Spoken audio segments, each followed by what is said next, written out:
So I will be giving an overview about the opportunity, but as well the pitfall that this pandemic is presenting for the whole cell therapy field.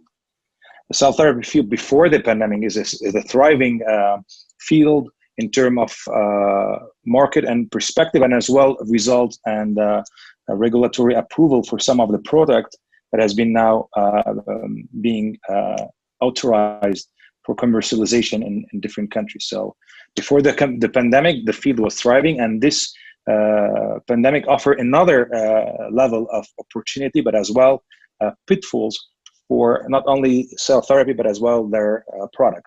So in that presentation, I'll be giving an overview about the clinical trial that has been registered primarily in China as the pandemic started in China.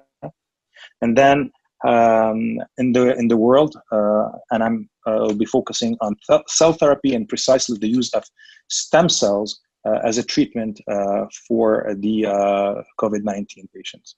Preclinical and clinical data, not in COVID per se, but then in an application, one of their symptoms. So there are numerous amount of data done in preclinical, this means in animal models, but as well in human, where these cells showed promising, not conclusive, promising result for lung injury. I have to make a statement that these models were not induced by respiratory virus, whether it's coronavirus or other known respiratory viruses such as influenza and RSV. The models that, at least the clinical models that were used, are non-viral induced models. So this means that we're extrapolating data, and we think, or we hope that that extrapolation is correct, and stem cells, similar to the positive or the preliminary positive effect that were seen in clinic, would be replicated in lung injury induced by coronavirus.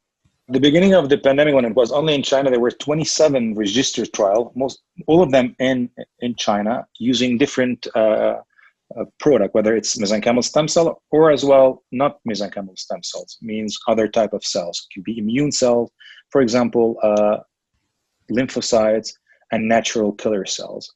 And as well, there is a part of these trials that contemplate the use of cellular product, and by this I mean small vesicle called extracellular vesicles, or conditioned media, means the soup that that is secreted by these cells, and they use them as a therapeutical product. So these are the first trials that were registered. And then as the pandemic was moving to different continents, we start detecting other clinical trials being registered in different database, and they're using similar technology, whether the cell as a target or their cellular product. And preliminary data hasn't been reported yet. So what we do have is some pilot study that form few. What does that mean? This is few number of patients being treated by, in that case, stem cell, we call them mesenchymal stem cells.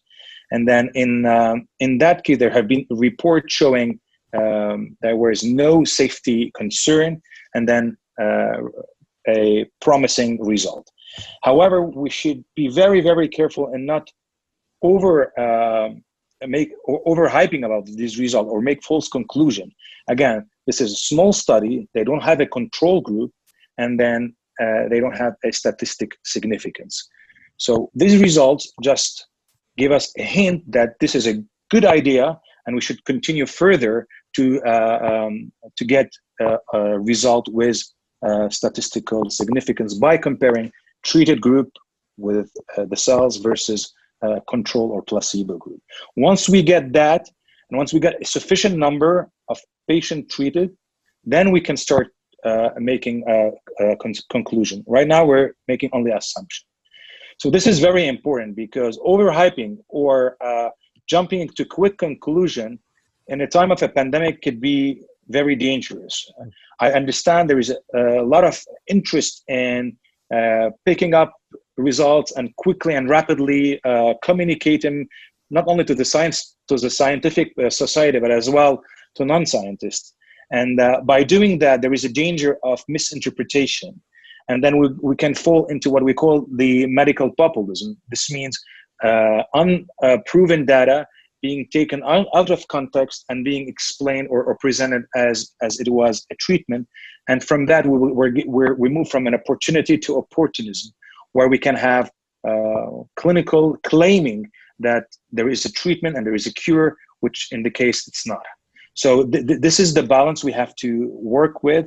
And this is the focus of the ISCT, the International Society for Cell Therapy, of raising awareness for both scientists and non-scientists to be careful about how we want to communicate these data. So far in the cell therapy field and in COVID, we do have preliminary and promising result. Yes, there are still a lot of questions to be answered regarding how these cells work, regarding how much cells do we have to inject, what are the frequency of the injection needed to get a result, and what is the outcome that we're expecting. Well, what do we want to see? The primary outcome is, of course, safety. Second outcome is to lower the mortality of the patient. And then the third one would be to have less days depending on mechanical ventilation or days in the ICU. This is what the cell therapy trials are looking to achieve. And while doing this, there is a large range of opportunity to answer a scientific question regarding the mechanism of action, regarding the interaction between these cells in an inflammatory environment produced by the coronavirus infection. And all these can be done together. It has to be through a completely approved ethical frame by the each country's or each continent regulatory agency. And only by that we can make good and straightforward conclusions. One of the messages is not all the cell therapy are the same, and not all stem cell therapy are the same. This means while some of the sources of the cells have a scientific background, such as the use of MSCs, there are other cells that are being, or they will be used in registered trial that lacks this scientific evidence. So it's very important not to put all cell therapy in the same bag, but to look on each of the strategy by itself and look at the background and the evidence and ask ourselves a question. What are the supported evidence? What are missing to for an unproven therapy to become proven, and how we want to do this? And of course, we don't want to generate a large number of data that are misleading. This means trials that showing a positive effect, other trials showing negative effect, and then we have a no conclusion statement. And to do this, we have to harmonize the way we work. We have to be very clear on communicating all the details of our trials in order to make the correct conclusion and to avoid, again, medical populism and confusion.